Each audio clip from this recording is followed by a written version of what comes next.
asalaamaaleykum mbokk yi asalaamaaleykum askan bi asalaamaaleykum internetu Dak Médina émission politique bi nga xam ne moom la ñu faral di def toujours ci biir Dak Médina ñoo ñëwaat tey am invité de marque ñu koy wax Amadou Sow conseil municipal la membre du parti socialiste la mu nekk ni bu xarañ macha allah je le dis ça je le sais parce que damay am plaisir toujours di partager ak moom parce que saa ñu partager rek xam-xam dafay da ciy génn quoi.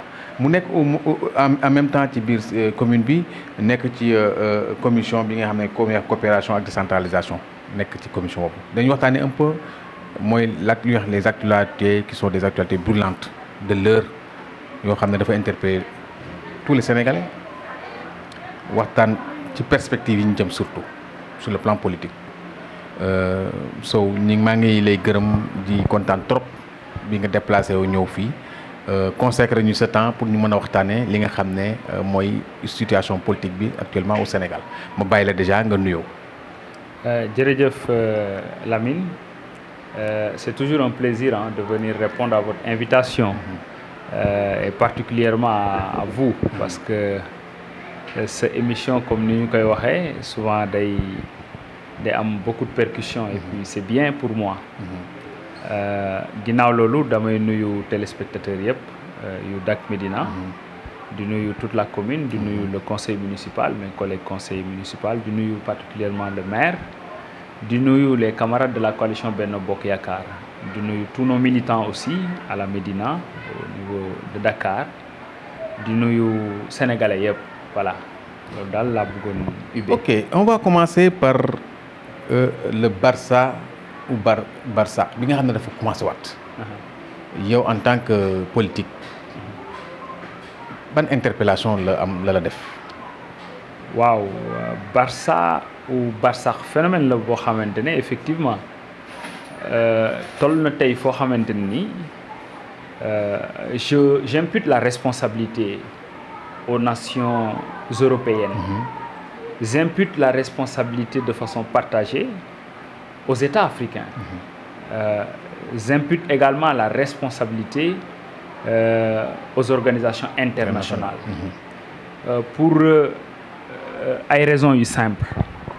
Parce que tey su fekkente ne les nations européennes jàpp nañ ne lépp lu nekk ci ressource ci àdduna bi ci ñoom la gën a yey. dañuy dem teg ci loxo. seen dëkk yooyu la gën a baax pour ñu transformer ko. la ca gën a baax aussi seen ay population lañ ko war a jox. Donc, ils créent dans leur espace économique, c'est une zone très dynamique sur le plan économique et oblige à nos États à vivre des difficultés et des situations économiques de tension qui font que, effectivement, la jeunesse va forcément trouver des alternatives. Je ne veux pas justifier cet acte.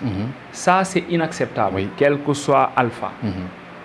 Un jeune responsable. Maintenant, l'avenir du monde, c'est en Afrique. Pour ceux qui le comprennent. Pour ceux qui le comprennent.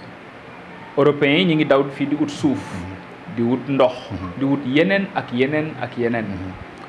donc tey loolu moo tax ñu war a am une intelligence jamono bii nag dafa tombeek mu doon jamono possibilité.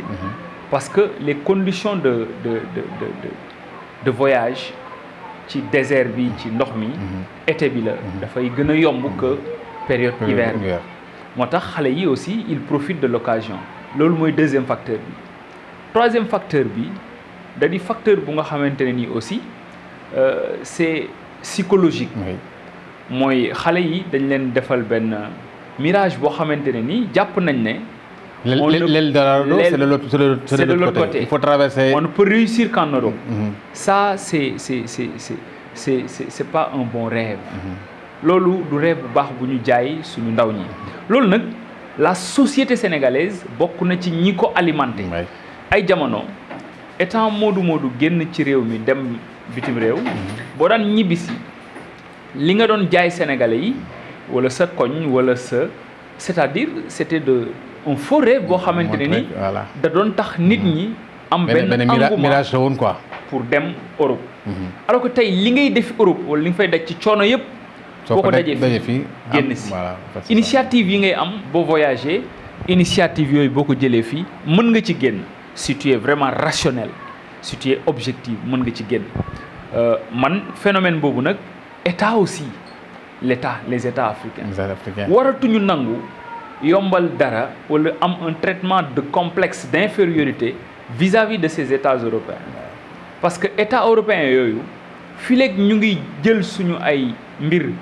di ay ferñeent suñu ay ressources di ko transformer ji en Europe effectivement ils vont générer beaucoup d'emplois là-bas mais bu boobaa danañu indi fii ay jafe-jafe yoo xam ne conséquences yi c'est à long terme li ñuy dund tey il y a 20 ans ci ginnaaw on l'avait accepté.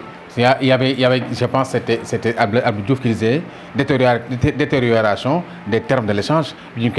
C'est les années 80. Absolument, absolument. Année yooyu doonoon na année yoo xamante ne ni les États européens defoon nañ une planification sur le monde. ba am des anticipations wala une vision futuriste. boo xam ne tey jàppoon nañ ne ci jamono jooju 30 ans. après maintenant nii la àdduna bi war a doxee. État africain yi jamono boobu ñoom ñu ngi tal nu ñu redresser seen ay économie donc il y avait un instinct de survie da leen di très bien ci ay plan d'ajustement structurel ci yeneen am ay tensions économiques yoo xamante ne ni waraloon na tey ñun taluñu woon yenn yi en matière de planification tey li ñu def sur le contenu local sur le pétrole le gaz et les ressources énergétiques bu doon def nañ ko démb c'est-à-dire bu ko président Senghor defoon ak président Abdoulaye Wade peut-être tey Macky Sall du woon dund situation bi parce que ci Macky Sall lañ ko xamee mais il y a un mal c'est le mal africain nous ne sommes pas proactifs tout à fait li nga xam ne du ñu planifier tout à fait nous ne planifions pas nous vivons pratiquement on a une vision très limitée de la vie est-ce que loolu aussi du nekk bokk na ci ay sunu ay faiblesses hormis ça tey on a parlé ci biir semaine bi aussi li nga xam ne mooy journée bi nga xam ne des na benn jàngat bu ma bëgg a jeexale foofu mooy tey boo xoolee sénégalais yi 18 millions de sénégalais daf ci am catégorie boo xamante ne ni ñu ngi leen di wax les nets. oui net en anglais ça veut dire que xale yi nga xam ne wala échantillon ci population bi nga xamante ne ni ils ont moins de 19 ans amuñu liggéey amuñu formation mais aussi nekk en chômage ñooñu ils sont plus de 5 800 000 sur la population aujourd'hui tey ñooñu ñëpp 80% ci net boobu ñi ngi doon ñoo xamante ne am nañu seen ay smartphone seen ay smartphone ñi ngi koy utiliser xam nga xale yooyu ñooy cible les organisations yi nga xam ne ñooy détourner masse yooyu pour dugal leen ci mbir yu nga xamante ne ci alal bu yomb ci mbir yu doy waar yu ma bañ a tudd sax ci yu ma am kersa tudd ci micro devant les médias parce que masse critique la bu vulnérable absolument parce que dañu yomba orienté dañu yomba influencé adduna bi nag toll foo xamante ne nii influence dafa am doole léegi parce que avec les réseaux sociaux avec l'internet avec ton smartphone mun nga nekk di connecter ak une personne qui est de l'autre bout du monde xale yooyu tey cible lañ war a doon pour redresser l'économie de base notamment l'économie parce que c'est da nga yax ne mooy la dividende démographique absolument parce que xëy na loolu ñun dañ ko war a profiter te là j'ai l'impression que ñun loolu travail ci trop suñu gouvernement yi gën nañ war nañ gën a regardant ci côté boobu quoi voilà ñun ci benn kuréel bu ma bokk bu nga xam ne genre think tank la nous avons réfléchi sur la question li ñu xalaat mooy ñu jublu ci tàggat ndaw ñooñu parce que bala nga leen a jox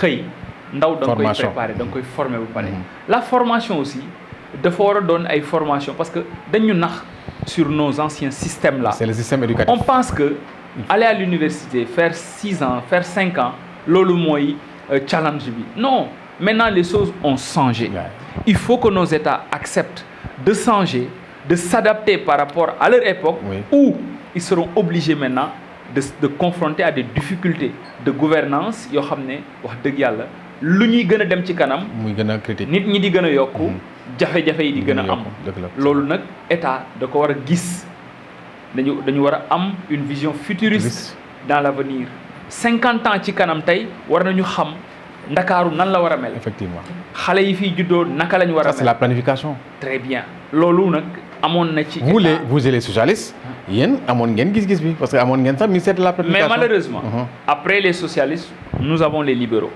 bokkuñu gis-gis nous nos concepts sont même différents. Nous socialistes quand un libéral te dit un pays boo demee ci un socialiste il te parle de nation.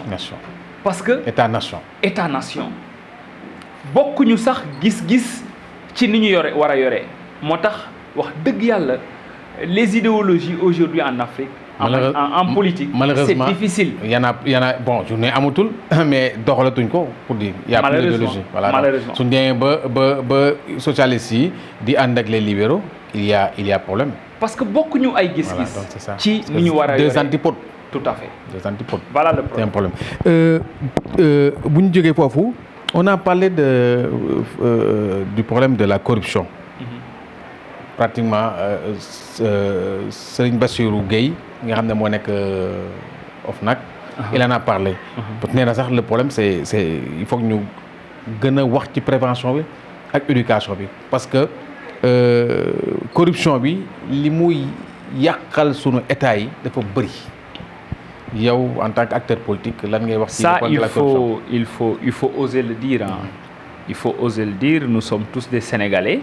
mais gisuma ko yeewoo ci réew mi tey ku mënul nangu loolu. parce que parfois de visu de fait nga koy gis. c'est dans toutes les sphères. nga koy dund. dans tous les niveaux. de la société de notre système de notre société. ça c'est vrai. il y a la corruption. kooku kenn mënu ko bañ. maintenant le problème c'est quoi c'est que dañu am nag société bu nga xamante ne dafa am benn fardeau bu rëy. muy ce qu'on appelle le masla dafa pour man am fu mu war a yem. masla warul dàq dëgg masla warul indi loo xamante ne nii c'est-à-dire kersa la ci wax nit ki li nga xam ne njariñ la ci moom. tey ce pays là notre système est corrompu. ñenn ñi am nañu kersa wax ko alors que ñëpp ñoo koy dund. dañ koy dund. foo munti dem dans le système il y a la corruption parfois corruption man li tax may wax corruption nag concept sama bopp la. du concept ma soxla lii guerre la déedéet c'est-à-dire am na séddale yoo xamante ne ni tey sur le plan social ça commence dans nos maisons. oui le problème c'est le socle familial. ki ëpp revenu moo ëpp considération c'est vrai. moo ëpp influence au sein de la famille. yooyu ça c'est des problèmes nit ñi waruñu leen a jàpp wala ñu juger leen ci seen am-am wala seen melokaan waaye nit ñi dañ leen war a juger ci seen xel mu rafet ak seen ay jikko yu rafet. les actes. xel mu rafet ak jikko yu rafet ak responsabilité. élégance doomu aadama moo ko war a may place mais pas ay moyens financiers wala yeneen moyens yu mu am. moo xam nitu diine la moo xam nitu politique la moo xam nitu aada la moo xam nitu cosaan la station bu mu munti toll ci société bi loolu warul justifier ñu beral ko loo xamante ne ni du mérite ci moom loolu it corruption la.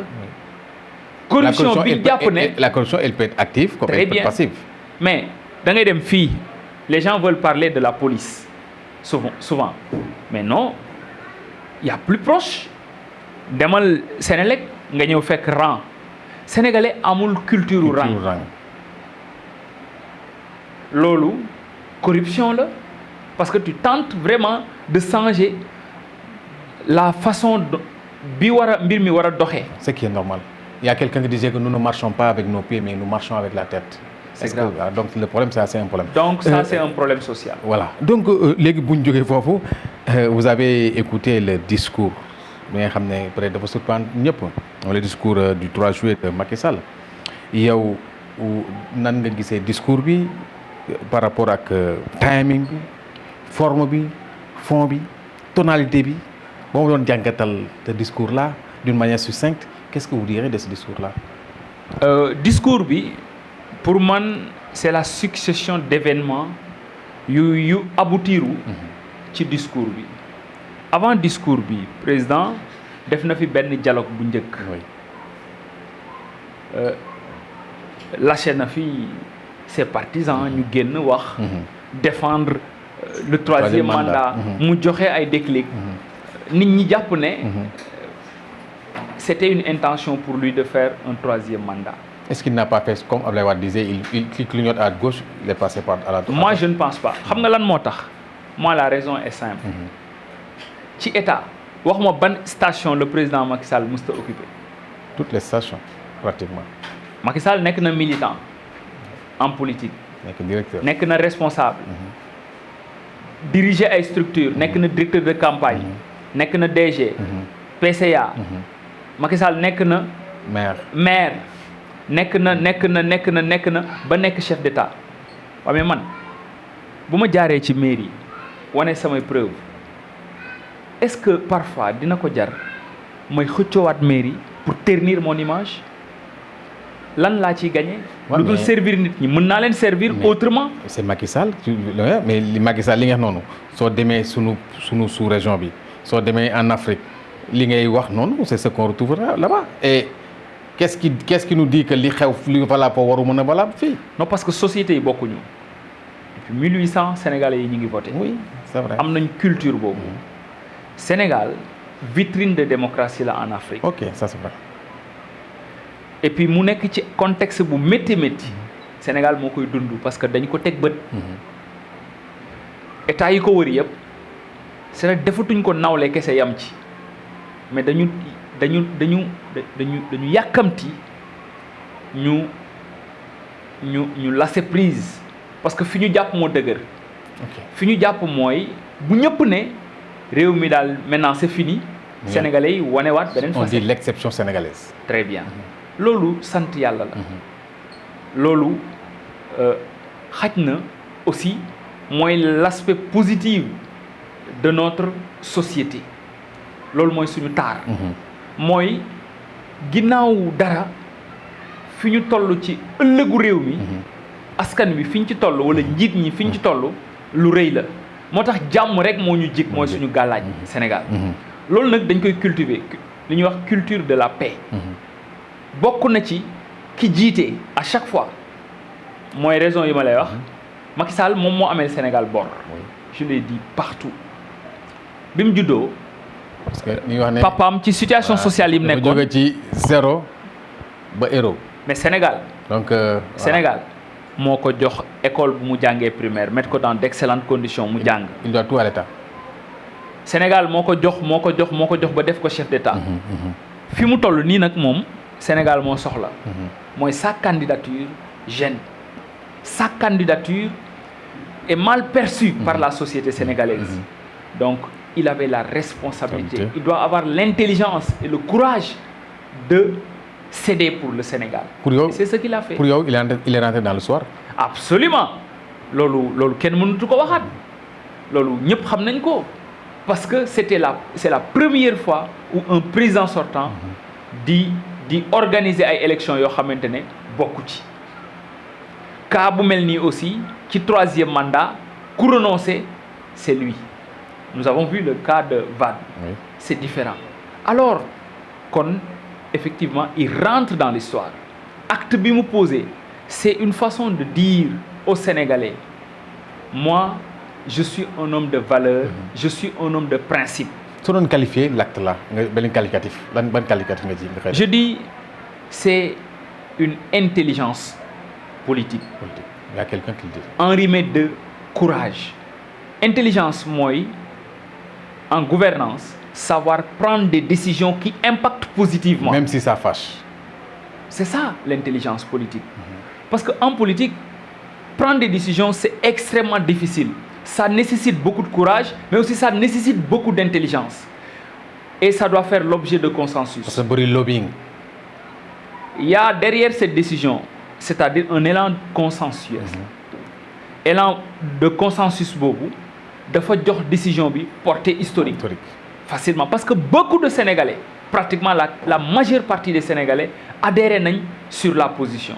Man bokkoon naa ci ñi nga xam ne artu nañ le président de la République pour mu bañ a def le contraire de ce qu'il a fait maintenant.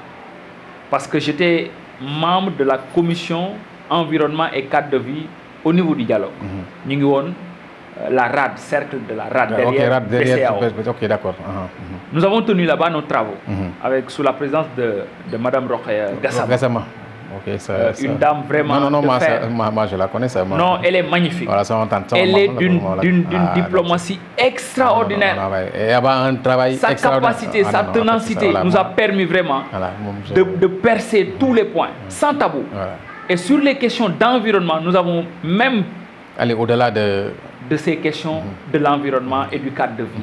Pour parler un peu parfois des questions d'ordre social, politique, d'ordre économique, et qui impactent sur l'environnement et le cadre de vie. Voilà, c'est très important. Lolo, bi ñu paree di yóbbu suñu rapport, moi j'étais à la présidence. Le président bi ñu recevoir ba pare foofu laa defee déclaration pour artu ne ñun en tout cas ñi ngi xaar te li ñu doon xaar loolu la ñu président servir moi j'avais énuméré autant de raisons qui font que le président ne pouvait pas ne devait pas faire un troisième mandat. Je l'ai dit aussi en instance au bureau politique du Parti socialiste. Nous étions 3 à opposer à ce point-là. Un camarade qui s'appelle Kory Diouf et quelqu'un qui est responsable, secrétaire national aux élections, qui s'est abstenu sur la question, mais qui demande à la direction du parti d'avoir une prudence. Quand nous voulons soutenir un candidat, attendons d'abord qu'il se déclare. C'est Serigne Mbaye Thiam qui l'a dit, qui l'a fait. À part lui, ces deux-là, il n'y a que moi. Bi ma jëlee parole, je l'ai dit en vive voix que je suis contre le troisième mandat. Mon candidat à la Médina qui était au niveau de Benno, Cheikh Ahmed Tidiane Ba, également, j'en ai discuté avec lui parce que c'est un ami, c'est un grand avec qui vraiment je partage beaucoup de points politiques. Je l'ai très tôt averti que vraiment, si nous demee ci cas de figure bi, je serais désolé, mais je dois prendre mes responsabilités moi. Parce que am na loo xamante ne devant l'histoire, man bëgguma ci dugg. Parce que en 2012 mënuma taxaw xeex troisième mandat. En 2023 ma bëgg ko porter. Loolu c'était vraiment ignoble man de ma part, moo tax mënuma ko woon. Dissonance lay comme on dit quoi. Voilà. Dissonance lay. Bon léegi yow nga nekk parti socialiste ñu gis depuis peu de temps ñi ngi am bët di xool ban position ngeen di am gis nañ ne ñi ni sax ñuy wax ne da ngeen am na ñu wax ne sax dañu tordre violer même les textes pour def la réunion bi ngeen def la pas passé am ñu ci jël position ne dañuy yeggali dañuy jox mandat ki nga xam ne mooy Macky Sall tudd nañ ci ku ñuy wax Wilane tudd nañ ci Aminata Mbengue Ndiaye tudd nañ ci le troisième là je sais le nom là wax nañ ñoom dañu bokk ñuy joxe carte blanche. Alioune Ndoye. Non c'est pas Alioune Ndoye c'est bon Mané je sais pas lan Mané encore Mané je pense j'ai oublié son nom de toute façon il y en a quelques personnes yu jox nañ carte Ali Mané voilà donc jox nañ carte blanche ki nga xam ne mooy président Macky Sall pour mu tànnal leen candidat am ñu bokk ci seen biir il paraît ñoo xam ne bañ nañu loolu mu commencé indi problème biir Parti socialiste yow nan nga gisee li nga xam ne commencé na am ci biir parti bi par rapport ak déclaration bi. Cette réunion là bi Wilane di def génn di def communiqué bi di annoncer Mamadou Faye pour mu wax maa ngi taxaw ok bi ñu paree aussi lañ fa wax yëpp dégg naa ko bi ma dégloo loolu yëpp wax ji yëpp man li ma njëkk a fustigé je l'ai fait le lendemain journal 13h Rewmi FM ils m'ont appelé au téléphone pour m'interroger en direct comme leur invité de la rédaction je l'ai dit conformément au texte statutaire du parti le secrétaire exécutif amul habilitation engager le parti socialiste. Effectivement, c'est ce qui est dit. Loolu moom képp ku am position boobu yaa am dëgg. L'urgence était que le parti devait au moins se réunir, examiner la situation, soumettre la question au bureau politique et aux instances de base, également pour discuter parce que loolu mooy yoon bu ñuy engager parti bi ñan ñooy dem. C'est les militants. Mais il faut au moins un peu d'élégance par rapport à la démarche. Loolu. Donc c'est la démarche qui n'a pas été. Tout à fait. Voilà. Ablaye Wilane moom man mun naa ko céder. Ça n'a jamais été sa position. Wilane, il est constant dans sa position. Et je pense sa constance, c'est avoir un candidat. Non, Wilane, tout ce qu'on peut vous dire sur lui. naa la wax lenn tey ku gëm parti la. ku xam parti la ku am yaru politique la dafa am cursus mooy lépp lu muy def dafa am cursus da koy enrimer par rapport ak principe politique li mu maye. ok te la finalité c'est dans l'intérêt du parti. ok kooku c'est sa façon de faire. oui et c'est un. il a été à bonne école aussi. très bien. parce que yéen xëy na loolu mooy chance les socialistes. absolument vous avez une école du parti. madame la secrétaire générale je profite de l'occasion aussi pour nuyu ko seetaale ko jàmm yaramam di ko ñaanal yàlla gën a may ko wér. intérim bi yàgg na de. mais waa d'accord. intérim bi yàgg na de. waa d'accord yàgg na lool yàgg na waaw mais nañu il faut dañu woote congrès yéen tamit. xam naa dañoo bëgg a weesu phase intérim moo tax li ma bëgg a wax foofu mooy moom yàlla def na au secrétariat am na yéwénu am na tey benn groupe de responsables yu nga xamante ne dañ ko encercler tëj ko ci benn cercle vicieux boo xamante ne daanaka mayatuñ ko mu nooy mayatuñ ko mu doxal direction parti bi ak sago loolu mi ngi impacter sur les décisions parce que su fekkente ne les membres du secrétariat mais ils sont minoritaires par rapport à la base benn ña fa nekk ñëpp ñu leen ëpp doole dans les instances ñi ngi ci biti dans d'autres instances nekkuñu ci secrétaire exécutif. il y a beaucoup de frustrés hein. très bien secrétaire exécutif bi et am na beneen revendication boo xam ne dinañ ko wax la jeunesse est mal représentée là-bas. c'est le principal problème de tous très bien les partis dans ce pays. très bien voilà li tax ma wax ko mooy y a des questions qui impactent sur la jeunesse. Les jeunes qui nous représentent là-bas doivent le porter. Ils doivent le porter. Effectivement. Ils doivent le porter. C'est ça qui est loolu mooy seen ay responsabilité am na ci nag ñoo xamante ne wax dëgg yàlla am nañu courage bi te wane nañ ko en tant que jeune parce que bokk nañ ci ñi jiite ndaw ñi rawatina xale yu jigéen ñi mais am nañu courage boobu wane nañ ko ndax ñi ngi def liggéey am na ci ñeneen aussi ñoo xamante ne am nañ taxawaay boobu mais tey man dama leen di interpeller loolu c'est pas comme ça qu'on engage le parti et il n'a jamais été question de donner mandat au président de la République mais ñoom suñu séminaire bi passé madame la secrétaire générale a dit ça a été l'erreur fatale pour le parti aux élections législatives et aux élections locales bi ñuy def les travaux elle a dit que ne erreur bi ñu def mooy carte blanche bi ñu joxoon le président de la République kon dans cette situation là vous ne devez pas remettre la même erreur que vous avez eu à faire. non moo tax est-ce que loolu la Mbaye Sëñ Bàccaam comprendre. parce non que les gens loolu disent que nee nañu moom pratiquement voilà dañ ko jël ne moom c'est quelqu'un boo xam ne pratiquement dafa bëgg place su ki nga xam ne mooy secrétaire général bi. naa la wax dara Serigne Mbaye Thiam. ñam nañu sax ñu wax ne il est candidat. je loue ses intentions quel que soit. xam nga lan moo tax c'est légitime. non xam nga lan moo tax. oui dafa am élégance dans la démarche. oui. nit la ku responsable. oui. boo seetloo bokk na ci ñi nga xam ne 11 ans yi Benno dem élection yëpp moo organisé 10 élections yëpp. effectivement. au nom de Benno.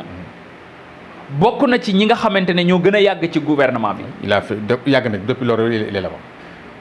expérience su processus électoral bi gisuma dans Benno ku ko gën a maîtriser parce que da ko vivre da ko dund au sein du PS ñëw dund ko dans la coalition. donc oui d'accord. posture yu ma gis yëpp mu amee au BP. c'est des postures yu courageux. mais aussi yu intelligent parce que c'est pour éviter décalage entre la base et le sommet du parti. il paraît que vous ne le convenez. Le secrétariat bi passé. Oui. Il est le premier à parler, à donner la bonne orientation à la direction du parti. Sur 2 points. Point bu njëkk bi mooy que le parti reste dans le Benno. Et que le parti travaille à avoir un candidat à la candidature au sein de Benno. te loolu yëpp c'est des éléments de yu mu joxe yoo xam ne c'est daf ko utal ay références par rapport à la situation politique. xaj na bu ngeen amoon chance interviewer ko dana ko gën a développer mais man ci li ma jot a comprendre c'est quelqu'un boo xam ne c'est une chance pour le parti socialiste. mais tey parti socialiste dafa nekk sur un tournant décisif. comme le Sénégal. très décisif. léegi y a certains même qui disent que est-ce que mi ngi amati. ce n'est que de non.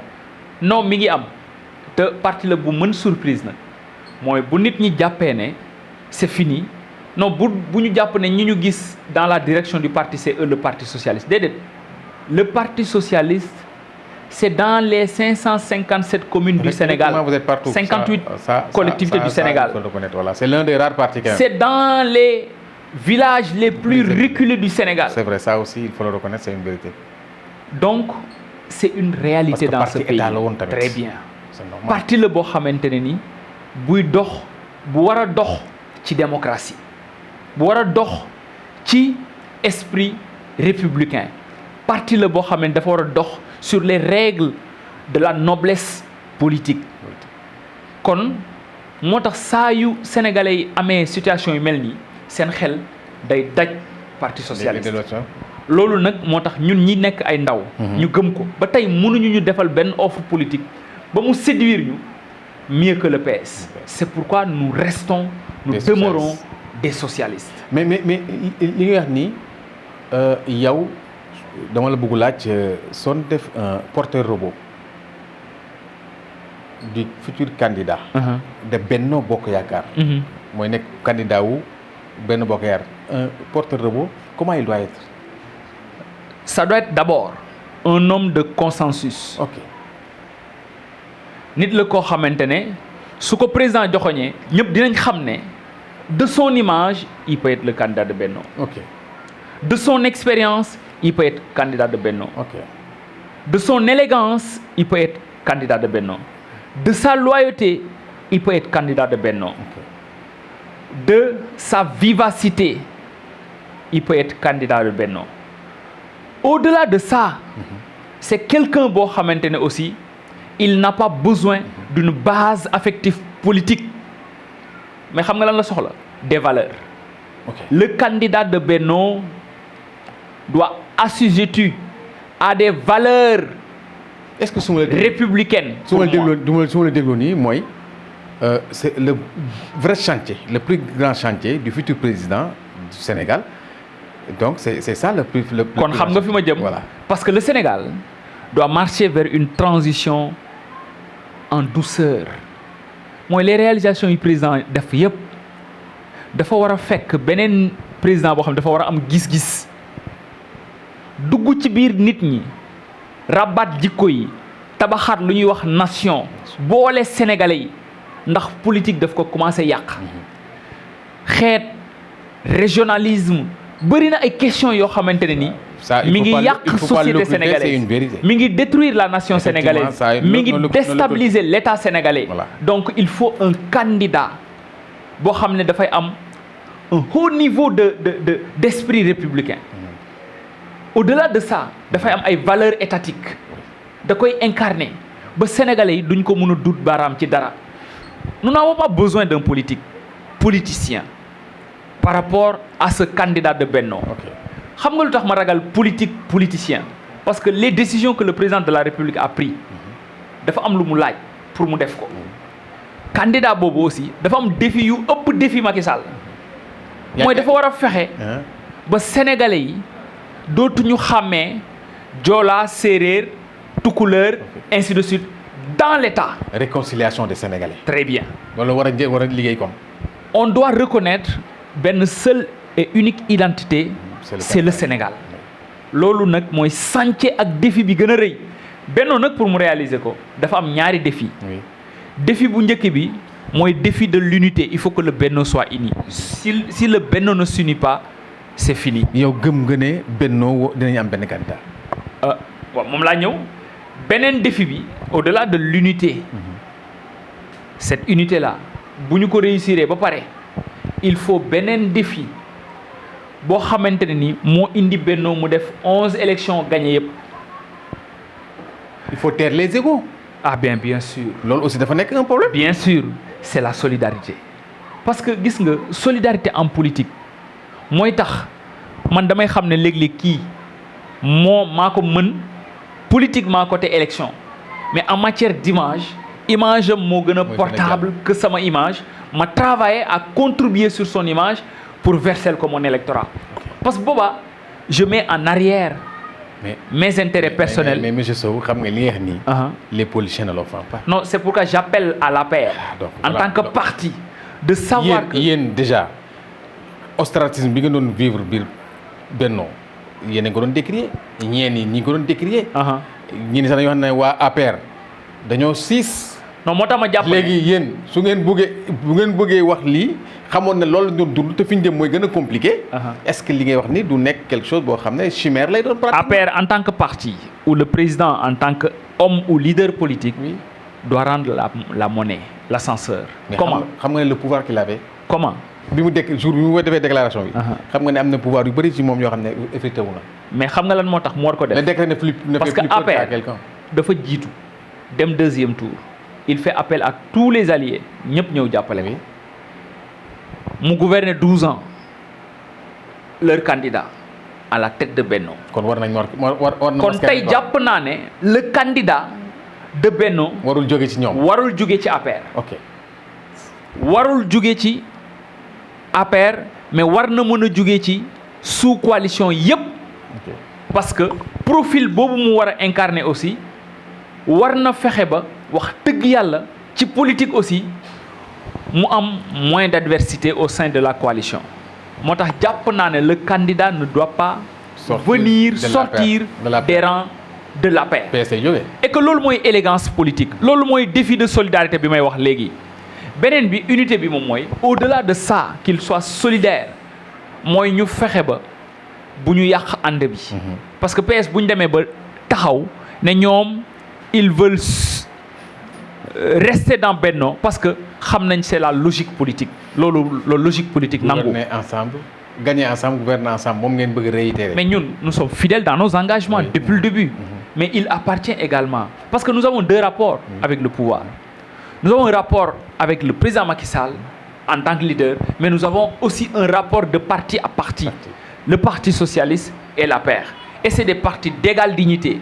Leur leader et notre leader ils ont des rapports d'égale dignité malgré c'est-à-dire le pouvoir que gère le président de la République loolu politique tey foofu la toll mais nag ñaari défi bu jàllee ñu sàggane ko moi je vous le dis nous allons perdre le pouvoir et le PS wala ñu mel ni ñun on n'a rien à perdre mais justement gis nañ ne appel du pied bi nga xam ne moom la Barthélémy def ñu leen commencé approché.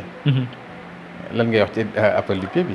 dama koy rafetlu ak fu mu munti jógee pour man le projet à long terme des partis d'obédience socialiste ou la gauche plurielle c'est de se retrouver autour d'un idéal et d'un projet loolu laa gëm. projet de société amatul. absolument jàpp naa ne ñu mel ni Khalifa Sall ñu mel ni Barthélémy Diaz ak ñeneen si on est sérieux on sait que dans 3 mois dans 4 mois dans 6 mois on peut pas préparer un tel projet. Oui. Mais quand même on sait que Khalifa Sall ku ko xam ne c'est un socialiste convaincu.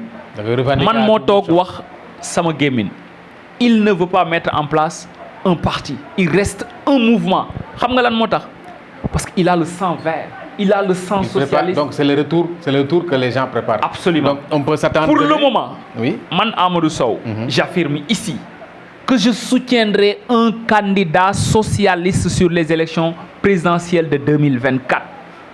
Candidat socialiste boobu fi ma ko njëkk a yaakaare c'est dans les rangs du parti. Su fa munta am nag qu'il chasse que je suis libre de soutenir même bu fekkente ne c'est un X. ku mu munti doon na nekk Khalifa na nekk keneen na nekk socialiste. donc yow bokkoo d'accord. C'est pourquoi j'invite aux candidats aux gens qui sont ambitieux au sein du parti de tout faire pour déclarer leur candidature qu'il soit Jean-Baptiste qu'il soit Serigne Mbaye Thiam qu'il soit professeur Gorgui Ciss qu'il soit ak ku mu munti doon ñoo mer bañ yaa ngi non ñooñu ñëpp dañoo war a nekk candidat parce que c'est des personnes yoo xamante ne issues des rangs du Parti socialiste et qui ont le droit. mais est-ce que li ngay wax nii amul benn contrariété booy def sa biir parce que bu fekkee ne da nga ma ne déjà yaa ngi wax solidarité au sein de Benno. yaa ngi wax ne nañu jël beneen candidat bu nekkul APR. S'il s'avère que ñoom ñu wax la même chose loolu day créer ne day indi problème. Nous avons les éléments nous avons les éléments de négociation basés sur des faits. OK dama ne loolu laa njëkk a wax politique compétition la. rapport de force. rapport de force la 2012 bi APR soxlawee ñun dañ leen a ñëw jàppale. kon yéen da ngeen 2019 dañ leen investir au sein de notre parti.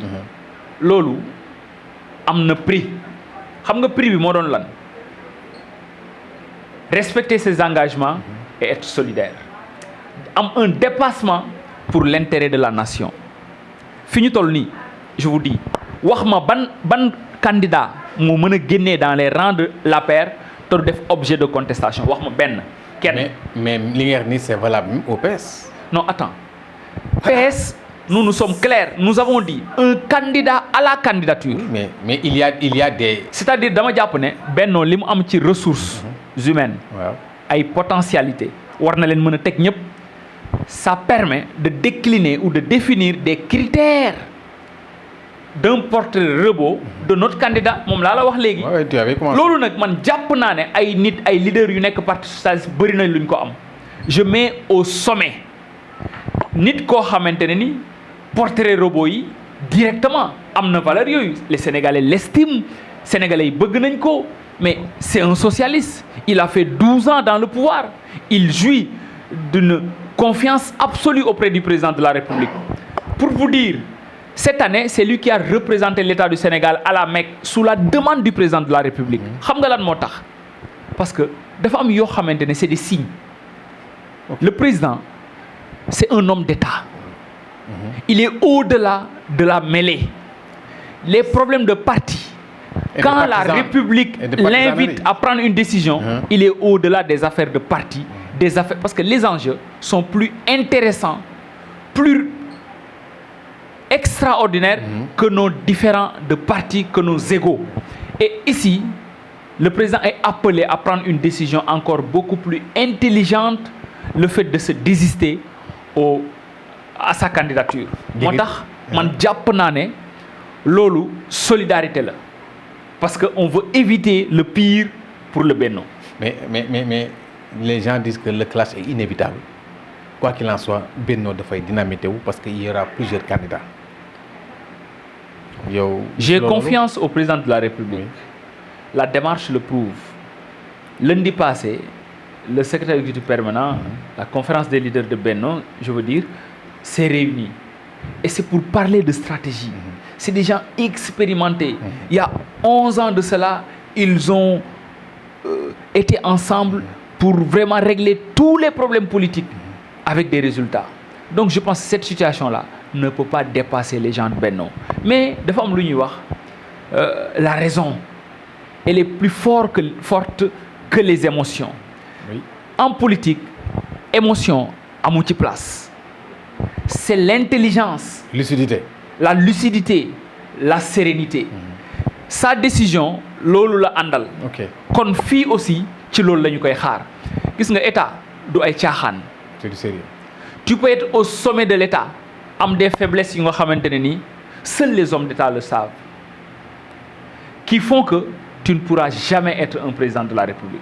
Parce que être président aussi c'est pas fait pour des gens aussi légers que ça.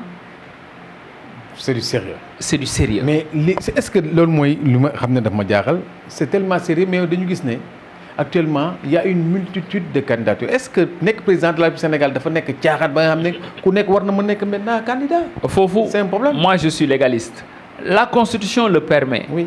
Donnons la chance à tout le monde. Mais lépp lu wala na wax ne lu lépp lu loi maye ngor maye na ko. Mais tey képp ku jàpp ne mën nga remplir toutes les conditions pour devenir candidat am nga ci droit. OK. Loolu man dama koy rafetlu. Ça montre le jeu politique doit être bouillant. Dynamique. Mooy les gens doivent maintenant parler aux Sénégalais de programme pour les convaincre. Sénégalais yi warootuñu voter ci yaa ma neex. dañu war a voter ci xalaat enjeu yi nekk ci élection bi yépp ci ëllëg ni ñu yoree réew mi. moo tax waratuñu may candidat yi lu ñu gën a bëri critères de choix yi dafa war a gën a sévère. Moi un président de la République ce cursus avant nga nekk candidat su ma la mësee dégg ci luubal lenn rek man doyoo ma pour jiite ma. OK.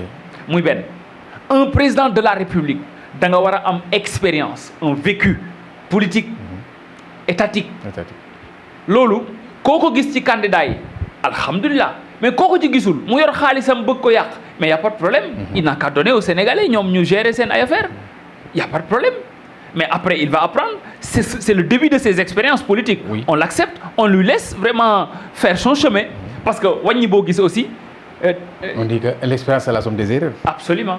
Voilà. Moo tax loolu moom man defuma problème c'est le jeu démocratique. Le multitude des candidats. Voilà. Yow dynamisme la. Y a pas de problème. Démocratique. Y a pas de problème. Voilà. Bon, on dit que presque temps bi jeex na. Peut-être ce serait l'une des dernières questions. Yow ci commune bi nga nekk. Suñu doon def bilan à mi-parcours ci bilan communal. Ban note ngay jox seen conseil municipal. Le conseil municipal dama leen di féliciter ñoom ñëpp. parce que ils ont réussi un pari extraordinaire. xam nga njiit dafa war a mën a joxoñ nit ñi fi ñu jëm. c'est visionnaire. très bien loolu nag pour mu am il faut mu am un alignement conceptuel nit ñëpp tolloo ci gis-gis bi. gëmandoo ko. loolu dañ koy suuxat ci nit ñi sur la façon bi ngay jëflanteeg ñoom bi nga leen di waxee ak acte yi nga koy posé loolu kese buñ ci yamoon le conseil municipal a réussi un pari extraordinaire c'est d'établir de transformer les relations politiques en relations familiaux parce que on se sent maintenant dans le conseil comme étant dans une famille au niveau communal on met tous nos différents politiques là derrière li ñu soxal mooy naka la ñuy def ci ay pexe gunge le maire pour que mébét yi mu am ak gis-gis parce que daf ñu teel a wax gis-gisam ñun ñëpp adhéré ci amul kenn laa la wax benn conseiller municipal bu adhéré wul ci loolu moo tax jàmm ji cette fois-ci bari na trop dañu ñaan yàlla nañu ko yàlla suuxatal bu baax parce que avec ça je pense qu'on peut relever beaucoup de défis. Je lance un appel au président de la République. Médina nag ñu ngi koy xaar rawatina conseil municipal bi. parce que il a envoyé des experts pour venir vraiment étudier beaucoup de dossiers pour la commune de Médina. conseil bi nag dañu nekk une famille. ñun ñëpp nous sommes unis pour booster loolu. derrière le maire. ñu ngi koy teg loxo di ko xelal di ko dalal. pour que loolu mu fexe ba réussir ko. te jàpp nañ ne bis bu ko réussir rek moom aussi ni président duggee dans l'histoire dina ko duggee dans l'histoire parce que boobaa dana soppi xarkanamu Médina de sorte que ëllëg ay ndaw danañu ne diw bi mu fi nekkee maire de moo defoon lii ñun aussi dina nekk ci ñun sax mooy bokkoon nañ ci ñi nga xamante ne ñoo ko def moo tax loolu politique dañ ko commencé yàq di rëccu yu bari ci jafe-jafe yi fi am yëpp mais taxawaay yi am ci situation yi fi amoon ci réew mi mooy manifestation yi taxawaay bi Médina am bi la mairie le conseil municipal am taxawaay bu rafet la may ñaan beneen yoon que le maire aussi convoque tout le monde bu situation yu mel noonu amoo que moom kese bu mu ko rangu parce que il est derrière une équipe municipale bu waree génn taxaw war a wax ak askanu Médina faire face à des forces extérieures qu'il appelle au conseil d'abord ñëpp taxaw ñu dépasser nos couleurs faire face à ces situations là parce que gis nañu ne jamono yooyu situation yooyu c'était des situations très tendues da ko dékku seul et que je lance aussi un appel à tous les acteurs politiques quand le maire engage un combat au niveau communal képp kuy politique foo mënti bokk da nga war a ñëw dooleel ko pour que mu doon ndam ci Médina bu ñu xool pourvu aussi qu'il fasse fi mu féetee ci wàllu politique pourvu aussi qu'il fasse l'appel absolument moo tax man wax ko ma ne que beneen yoon mu def appel yooyu parce que man ku mel ni xale bu ñuy wax Doudou Fall ndem si yàlla xale la boo xamante ne xoolal les mauvaises informations yi ñu joxe ci moom alors que c'était un jeune qui défendait la mairie sa commune il était très médinois et très dynamique malgré parce que dafa gëmba woon tax lu pour moom Médina kese moom leneen amul loolu dañ leen ko yaree ci dañ leen ko tàggatee te loolu mooy patriotisme loolu mooy engagement loolu nag dafa war a nekk ci conseil municipal bi nekk ci ndawu Médina ba de sorte que ëllëg Médina kenn dootu ko agressé kenn dootu agressé ñoñom kenn dootu agressé ay leaderam muy Seydou Gueye muy Cheikh Ba muy Amadou Sow muy keneen. Nous devons tous être solidaires vis-à-vis de nos compatriotes de sorte que ëllëg yu mel noonu du fi am. Ok, on va terminer votre dernier mot par rapport ak émission bi. Mon dernier mot damay féliciter bu baax a baax le président de la République. ci taxawaay bi mu am. di ndukkeel bu baax a baax notre coalition au niveau communal. yàgg na lool dajewuñ jàpp naa ne ginnaaw bis bi yii ñu nekk nii. war nañu jéem a xalaat daje. fii léegi semaines yi di ñëw. et kenn ku nekk aussi li nga doon liggéey sa ruq war nga ko yaatal ci waxtaan boo xam ne daañu dajewaat parce que dafa am lu ñu lié dafa am fu ñu àndoon am lu ñu bokk am fu ñu jëm kon baax na léeg-léeg bu ñu toogee ba ay jamono gisantewuñ ñu dajewaat waxtaanaat ci situation ak contexte bu nekk xool la nga xam ne moom lañ fay doxal wala lañ ca bëgg a doxal ñu méngoo ci yu bare bari di sant bu baax a baax di gërëm sama camarade de parti yi les socialistes au niveau de la Médina rawatina nag les jeunes ku ci mel ni Bachir les responsables ku ci mel ni Abdourahmane ku ci mel ni Khalidou ku ci mel ni Ly tous ces jeunes là vraiment ils étaient très engagés et ils sont très dynamiques par rapport à l'appel du parti donc maa ngi leen di jaajëfal ñoom ñëpp di leen wax ne nañ gën a jekkalaat seen taxawaay nañu gën a rafetaatal seen ay engagement incha allahu rabbi le parti ne sera jamais par terre ci kattanu yàlla. merci dégg ngeen tey émission yi bu ñu waa mais dinañ laajte man dama ko ni pour déglu ko ñu waxtaan gis ngeen mu nekk pratiquement émission boo xam ne format bi tey dama ñëw rek bàyyi la nga wax ma déglu la parce que en fait dañu bëgg souvent nit ñi ñu wone étoffu nit ki ça montre nettement que am nga étoffe et ça c'est important nous avons besoin de personnes ou de personnalités de la Médina yoo am étoffe bi loolu moo tax pratiquement l'émission ñu defee ko nii may wax ne ñi ngi jëm ci situation boo xam ne c'est une situation inédite au Sénégal dañuy dem ci élection yoo xam ne président moo koy organiser te du ko nekk te du nekk candidat c'est important donc Sénégal di dugg ci phase bu extraordinaire de sa vie mooy c'est la seule fois pour man bu Sénégalais di tànn président yëpp dañu doon folli et bii dañu am possibilité tànn ci ay critères yu wóor mooy programme encore une fois pas projet mais je dis bien programme. Absolument. Un programme doit être bien ficelé. Tout à fait. Et c'est important ñu bañ a jaawale projet ak programme du benn. Absolument. Les Sénégalais doivent être très exigeants et commencent à être très exigeants. Absolument. Nous serons très exigeants et nous serons là pour éclairer la lanterne des citoyens. Machallah. Pour ñu xool le vote utile pour que Sénégal kat ñu jox ko ci loxo yoo xam ne day jëm kanam. C'est très important damay terminer par li nga xam ne moom la Babacar Justin Ndiaye wax nee na le Sénégal a besoin d'un homme d'État et non d'un zèbre d'État mooy le faucon choc des idées s'est mué en triste télescopage des insanités les attireurs de l'injure massive et le voltigeur des insanités en rafale tiennent fâcheusement le haut du pavé donc ñun war nañ jóge ci xastante di wax politique de personne di wax njëriñ on doit parler de l'économie. Absolument. On doit parler de santé on doit loolu mooy jëmale Sénégal pay ñu bàyyi wax pour wax mais di wax pour jëriñ li lañ leen indi loon tey di remercier ñi nga xam ne li ma rek les hommes de l'ombre di ko moo leen tuddee les hommes de l'art foofu damay commencer ki nga xam ne mooy Malick Ba il est caméraman il est monteur il est pour wane son dynamisme ma ak caméraman yi fi nekk yëpp y en a beaucoup je à travers lui damay remercier di féliciter toute l'équipe de Dak Médina je dis encore Dak Médina c'est une famille ça se conserve et c'est important leen jox rendez-vous prochainement ak keneen wasalaam. Dak Médina.